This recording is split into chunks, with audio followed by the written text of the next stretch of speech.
Bismillahirrahmanirrahim. Assalamualaikum warahmatullahi wabarakatuh. Baik, perkenalkan nama saya Rahmi, NIM 612062024036. Di sini saya akan menjelaskan sedikit materi mengenai analisis regresi sederhana dan berganda. Lebih jelasnya, simak video berikut. Baik, adapun materi pertama yaitu pengertian regresi sederhana. Regresi pertama kali diperkenalkan oleh Sir Francis Galton pada tahun 1877 melalui penelitiannya tentang hubungan tinggi badan orang tua dan anak.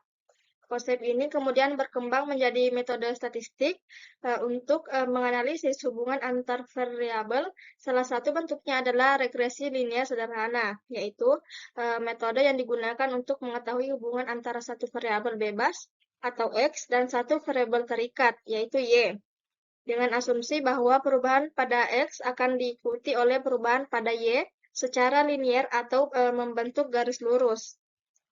Nah, yang kedua yaitu model matematis regresi sederhana. Dalam literatur statistik, model regresi linear sederhana dinyatakan dalam persamaan matematis yang mendefinisikan hubungan antara populasi variabel tersebut. Persamaan umumnya adalah Y sama dengan A tambah BX. Keterangan Y yaitu variabel dependen, X yaitu variabel independen, A sebagai konstanta atau intercept, B koefisien regresi. Dan nilai B menunjukkan pengaruh X terhadap Y. Jika B positif, maka Y akan naik. Saat X naik, jika B negatif, maka Y akan turun saat X naik. Jadi, regresi digunakan untuk mengetahui dan memprediksi pengaruh suatu variabel terhadap variabel lainnya. Baik, adapun materi ketiga yaitu contoh soal regresi sederhana. Seorang peneliti ingin mengetahui pengaruh minat belajar X terhadap prestasi belajar matematika. Y. Data peneliti yang berjumlah 12 siswa. Data secara lengkap dapat dilihat dari tabel di samping. Nah, adapun pertanyaannya yaitu A. Tentukan persamaan regresi sederhana. B. Buktikan apakah ada pengaruh minat belajar terhadap prestasi belajar. C. Buktikan apakah model regresi dapat digunakan untuk memprediksi prestasi belajar.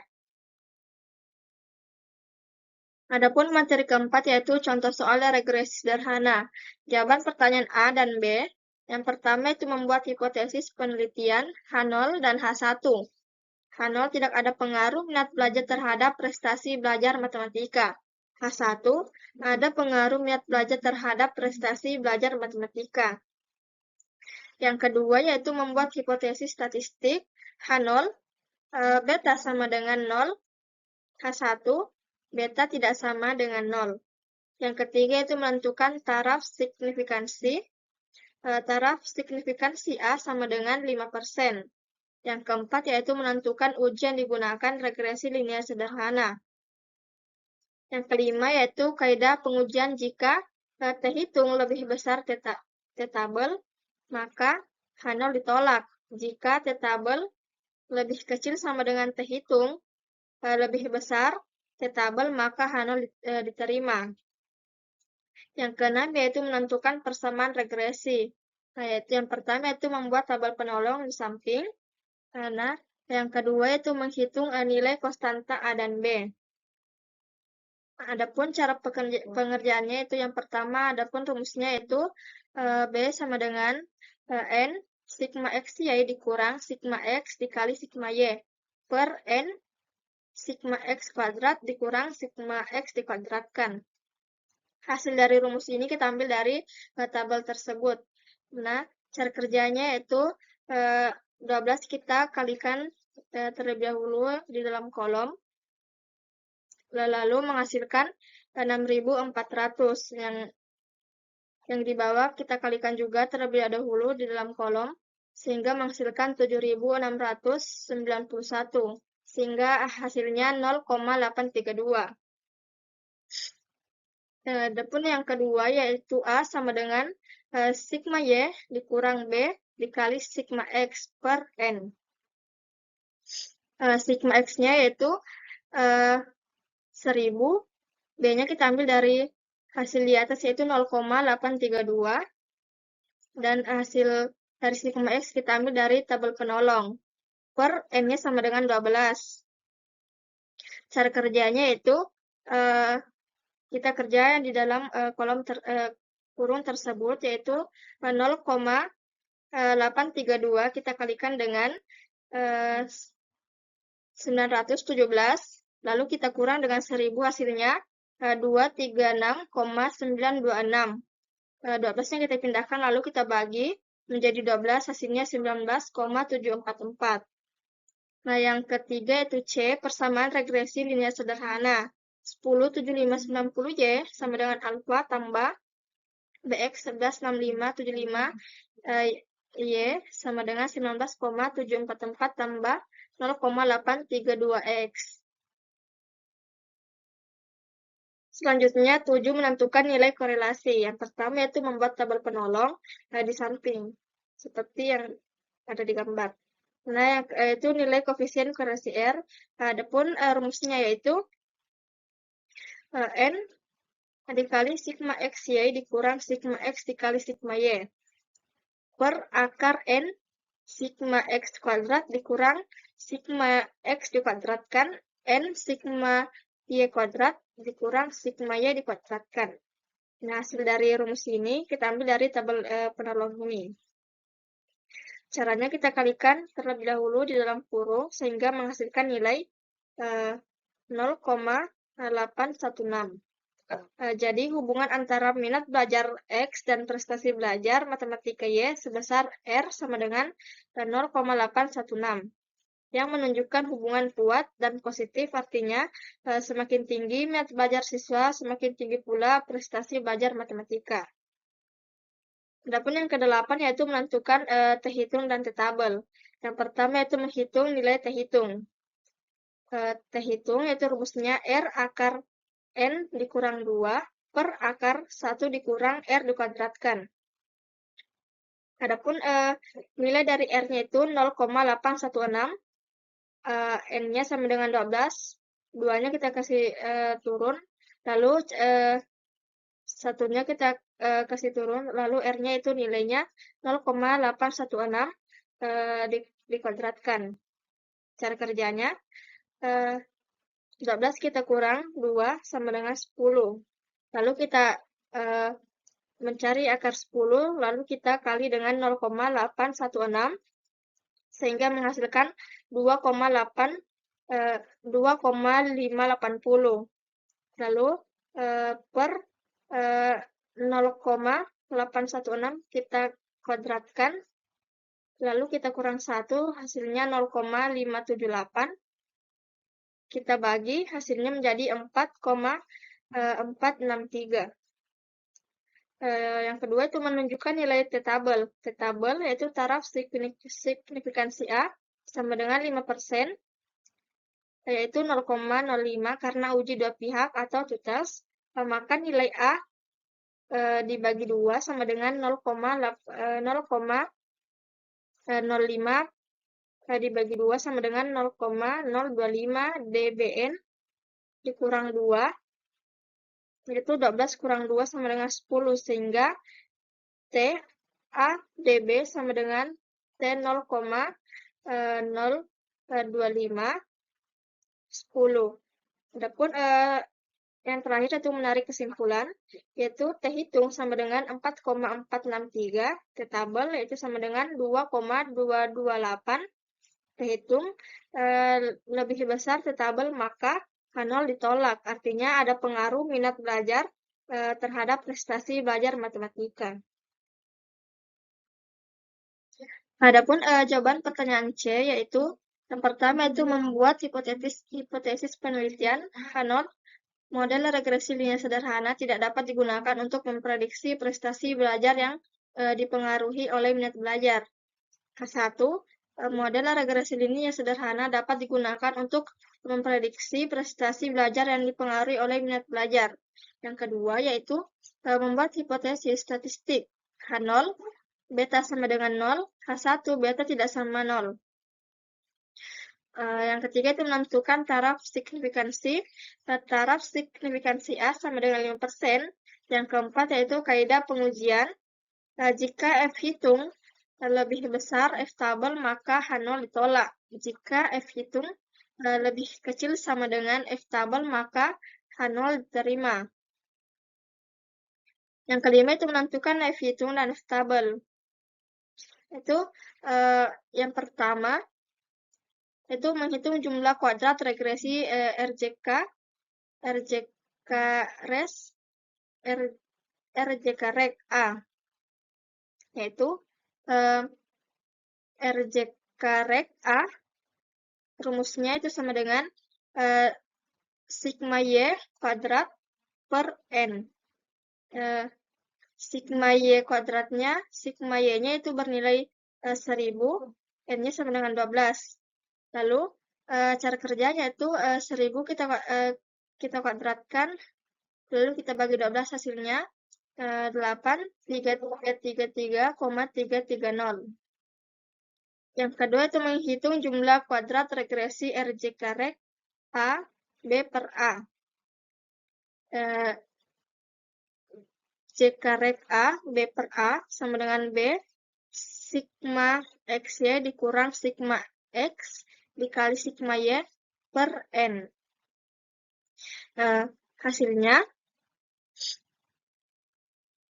Hasilnya itu RJK reg A B per A sama dengan 0,832, yaitu 76,950.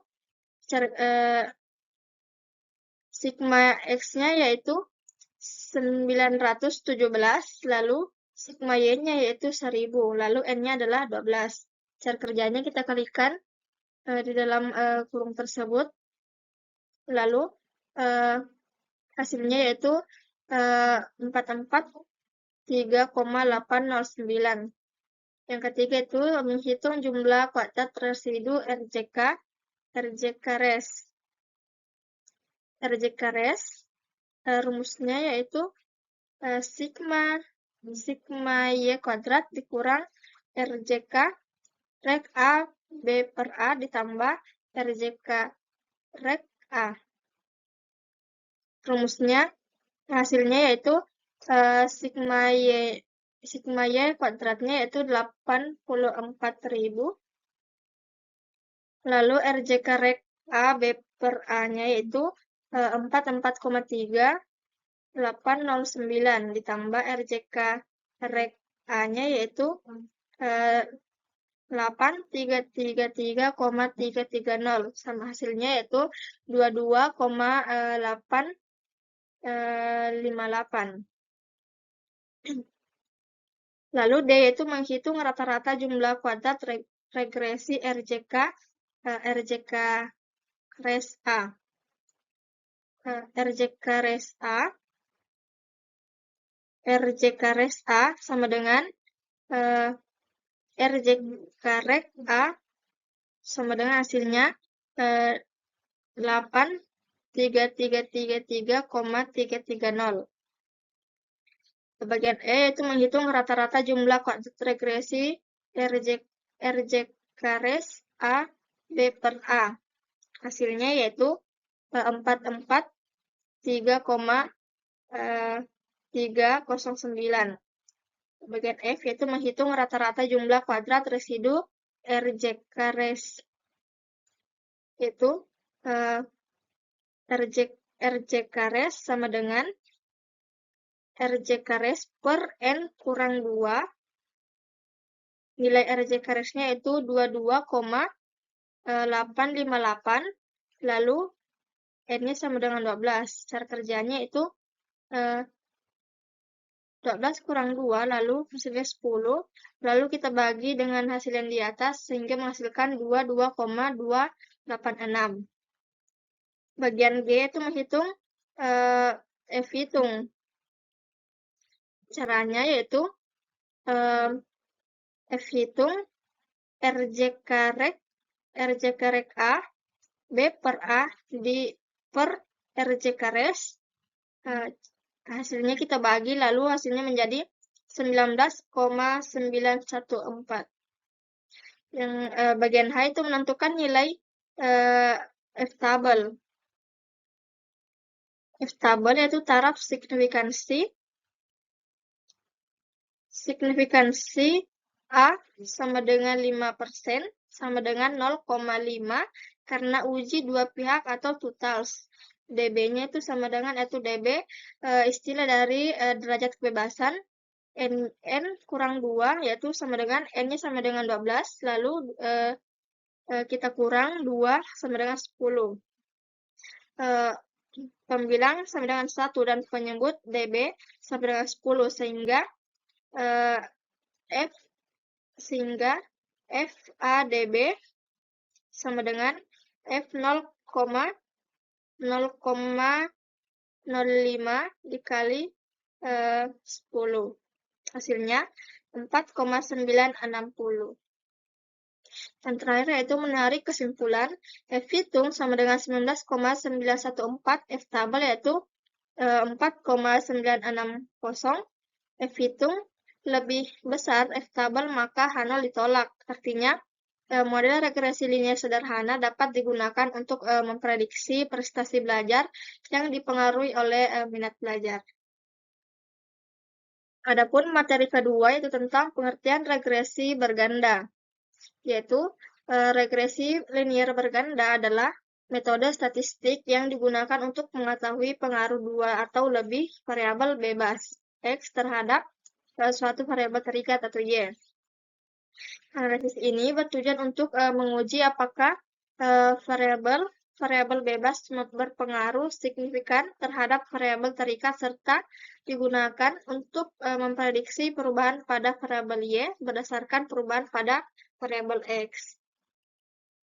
Adapun yang kedua yaitu contoh soal regresi berganda. Contoh soal regresi berganda itu seorang peneliti ingin mengetahui pengaruh motivasi belajar yaitu X1 minat belajar yaitu X2 terhadap prestasi belajar matematika atau Y. Data penelitian berjumlah 12 siswa. Data secara lengkap dapat dilihat pada tabel di bawah ini seperti yang ada di yang sudah tertera. Nah, adapun pertanyaannya yaitu yang pertama itu tentukan persamaan regresi linear berganda dengan dua predikator. Yang kedua itu buktikan apakah ada pengaruh motivasi dan minat belajar terhadap prestasi belajar.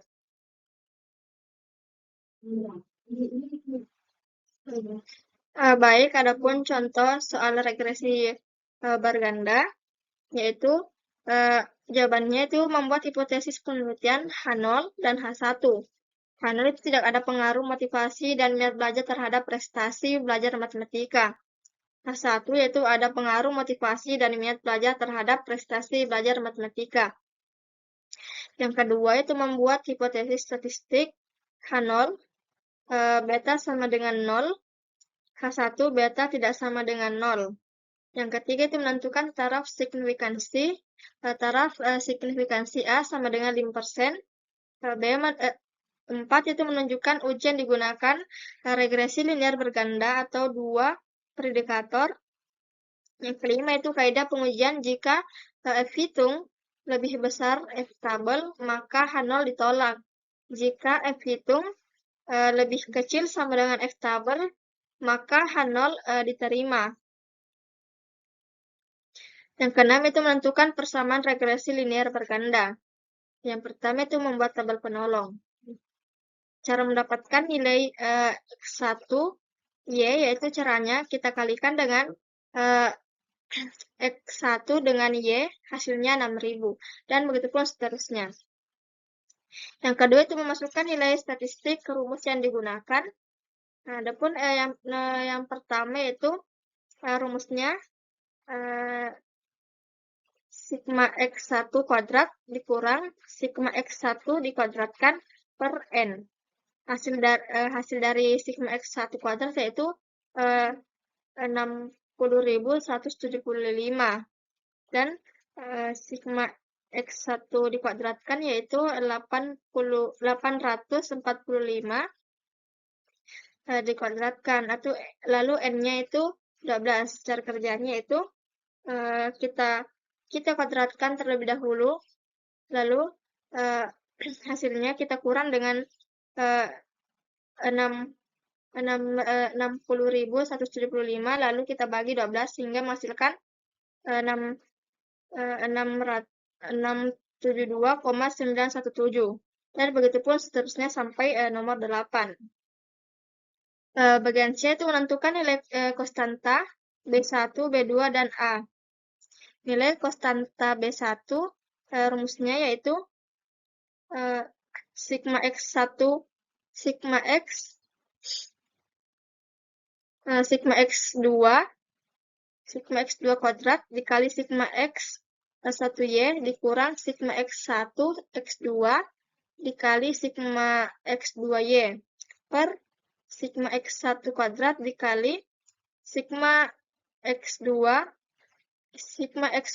kuadrat dikurang sigma X1 X2 dikuadratkan. Hasil dari rumus ini kita ambil dari hasil dari yang telah kita kerjakan tadi. Lalu kita masukkan di sini. Lalu cara kerjanya itu kita kali terlebih dahulu yang dalam kurung. Lalu hasilnya kita bagi sehingga menghasilkan 0,387. Lalu yang kedua, cara kerjanya tetap sama sampai nomor 3. Baik, adapun bagian D itu persamaan regresi linear berganda, di mana rumusnya itu Y sama dengan A tambah B1 X1 tambah B2 X2. Nah, hasil dari rumus ini kita masukkan semua di sini. Yang ketujuh itu menghitung nilai korelasi, yang dimana nomor 1 koefisien korelasi ganda R12. Adapun rumusnya yaitu B1 sigma X1Y ditambah B2 sigma X2Y per sigma Y2 kuadrat. Cara kerjanya itu kita kalikan ya dalam kolom tersebut. Nah, dan ini pun sama. Lalu hasilnya kita tambah. Lalu kita bagi 666,667. Sehingga hasilnya 0,175. Dan untuk mendapatkan hasilnya, kita cari akarnya terlebih dahulu sehingga menghasilkan 0,846. Adapun yang kedua itu koefisien korelasi parsial RY 1,2. Rumusnya yaitu N sigma X1Y dikurang sigma X1 dikali sigma Y per akar N sigma X1 kuadrat dikurang sigma X1 dikuadratkan N sigma XY kuadrat dikali sigma Y dikuadratkan. Nah, hasil dari rumus ini kita masukkan. Lalu cara kerjanya itu kita kalikan yaitu yang di dalam kurung tersebut terlebih dahulu. Sehingga hasilnya nanti kita kurang. Lalu menjadi 6.400. Nah, yang di bawah pun sama. Kita kalikan terlebih dahulu yang di dalam kolom. Lalu kita kuadratkan, lalu kita kurang. Nah, hasilnya akar 64.600. Dan untuk mendapatkan hasilnya, kita mencari akar dari 64.600 tersebut, lalu kita bagi dengan 6.400, sehingga menghasilkan 0,796. Adapun yang ketiga itu koefisien korelasi parsial RY 2,1. Yaitu rumusnya N sigma X2Y dikurang sigma X2 dikali sigma Y per akar N sigma X2 kuadrat dikurang sigma X2 dikuadratkan N sigma Y2 dikali sigma Y dikuadratkan. Hasil dari rumus ini kita masukkan terlebih dahulu. Lalu cara kerjanya kita kalikan, yaitu 12 dikali yang di dalam kurung sama seperti ini. Lalu kita kurang. Lalu hasilnya 6.400. Nah, yang di bawah ini kita kalikan terlebih dahulu ya dalam kolom, lalu kita kuadratkan, lalu kita kurang. Sehingga hasilnya 261.528.000. Lalu kita bagi Lalu kita akarkan, lalu kita bagi menjadi 6.400. Lalu hasilnya 0,816. Adapun yang keempat yaitu koefisien korelasi parsial R 1,12 y. Adapun rumusnya itu N sigma X1 dikali sigma X1 X2 dikurang sigma X1 dikali sigma X2 per akar N sigma X1 kuadrat dikurang sigma X1 dikuadratkan N sigma 2 sigma X2 kuadrat dikurang sigma X2 dikuadratkan. Nah, hasil dari rumus ini kita masukkan terlebih dahulu. Caranya seperti yang ini. Kita mencari akar dari hasilnya, lalu kita bagi dengan 6.455, lalu menjadi hasilnya 0,819. Yang kedelapan yaitu menghitung nilai koefisien determinasi, yang dimana KP sama dengan RY.12 kuadrat dikali 100%.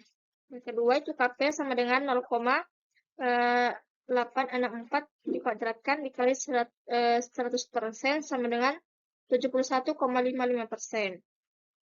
Yang kesembilan itu menentukan T hitung dan F tabel.